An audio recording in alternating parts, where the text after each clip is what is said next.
how to add Printify as a production partner on Etsy.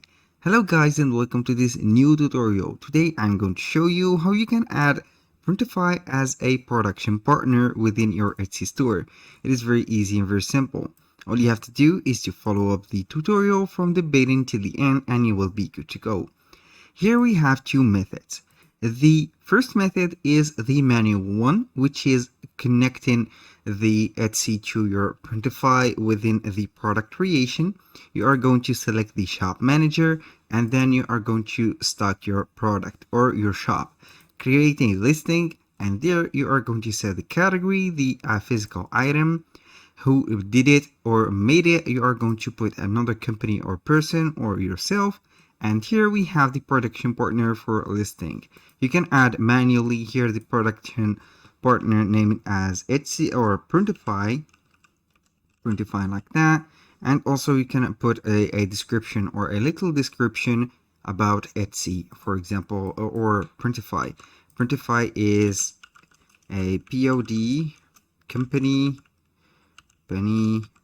with for example, well known for high quality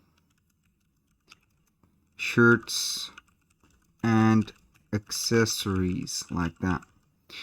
And here we have it. And also you can go ahead and set the location of Etsy. Here we have why are you working. You are going to choose a like this, a sentence, and for this one also what is your role in the design process, and also what is partner role in the production process. Set it and click on save.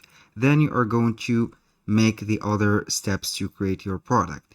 And the automatic method right there is to go to Printify and click on the store.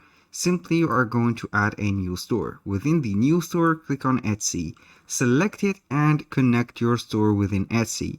With that, as you can see here, my Etsy store is already connected. When you put a product or select a product within the catalog and create it, within the connection and also the publishing of the product on your Etsy store, it will mention that it is a production partner with Printify. That was all for today's video. Thank you guys for watching. I hope that you have enjoyed the content. I hope to see you soon on the next one.